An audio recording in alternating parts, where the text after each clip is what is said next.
So they're saying like 50 is the new 30 now, which I hope is true because I'm approaching 50 really soon.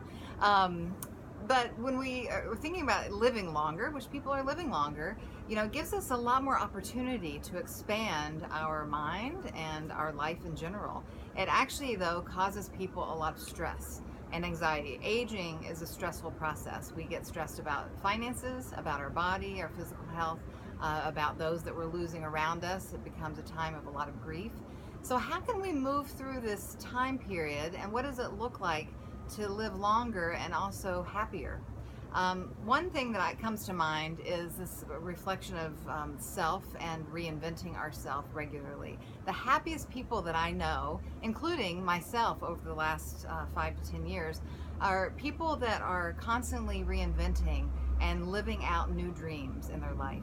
So although it may be a stressful time as far as wondering how we're going to pay our bills, or if we're going to get our Social Security money, or what we're going to do when our job ends and we get pushed out of the actual job market, it's also a really exciting time of opportunity that we can create and do things that we couldn't do. We didn't have the mental resources or the support or financial resources that we had when we were 20 or 30, like perhaps start a new business. And it doesn't have to be a gigantic business. It could be an online business, a business at a farmer's market, making things or what have you. But there's no real ceiling when it comes to reinventing yourself. It can be with sports, with work, with relationships, and so forth. The other thing that comes to mind when I think about growing older and living longer is how I'm actually going to work through and process some of the fears that I already have in my life, because I'm not looking forward to having more of those for a longer period of time. So it brings up the idea of mindfulness and healing. And although it may not sound like an exciting thing to do, when we have the opportunity for some more downtime, it's a time for personal reflection and space that we can work and actually spiritually and emotionally evolve. So we can use that time to really reflect on our life and the gifts that we've been given and what we can offer to other people, especially people that are coming before us. So it really offers a unique aspect of this kind of evolution and passing on as the more that we heal and grow. And then finally, I think about how we utilize our resources with money and time.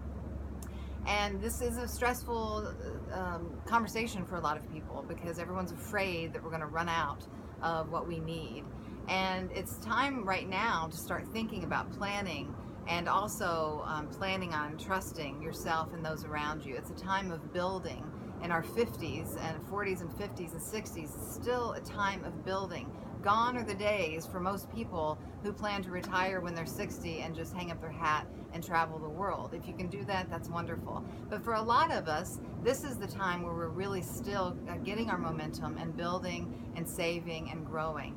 And so if we can change that mindset of that we're not actually losing anything, we're gaining new opportunities that will keep us young, keep us vital, keep us engaged and connected, and build for a longer future. It can really be an exciting time. And so if you're looking into your golden years or the second half of your life or whatever you want to call it, there truly is more space, especially in our society now, and the mindfulness that's taking over, more space within ourselves and with the overall consciousness of anything is possible. Any of the barriers that you feel that are in your life are really just ones that we're creating for ourselves.